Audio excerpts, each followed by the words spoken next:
I'm going to show you how I make this super delicious and fluffy Mexican red rice. These are the ingredients we're going to be using. I will also have them listed in the description box.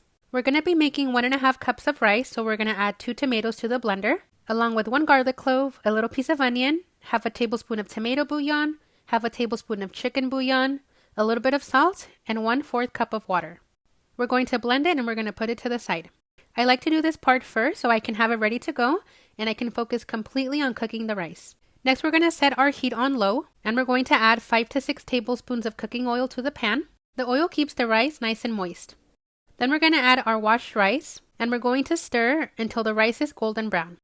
It is super important to be patient because we don't want the rice to burn. And after about 8 minutes of stirring, once the rice looks like this, we can go ahead and add our tomato mixture.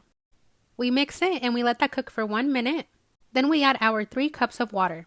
We mix and we turn the heat to medium-high, and once it comes to a boil, we taste it for salt. One of the tips I can give you that will help you in the kitchen is to taste your food. Don't be afraid. If you don't know what your food tastes like, then how can you expect whoever is eating it to like it? Now we turn the heat to the lowest setting possible and we cover with a lid. Make sure you don't open the lid for any reason. We're going to let it cook for 10 minutes and you're going to see the water slowly evaporate. Once the 10 minutes are up, we turn off the heat and we leave it covered. Do not open the lid, do not remove the pan from the burner, just leave it as it is so the rice can finish cooking with the steam. After 15 minutes, now we can open the lid and we're going to fluff the rice with a fork just like this. Once it's fluffed up, we cover with the lid and let it rest for 10 more minutes. Finally, once the 10 minutes are up, your delicious fluffy Mexican red rice is ready. Serve it with your favorite dish or on its own. Let me know in the comments if you try my recipe, and if you like this video, don't forget to give it a like and subscribe.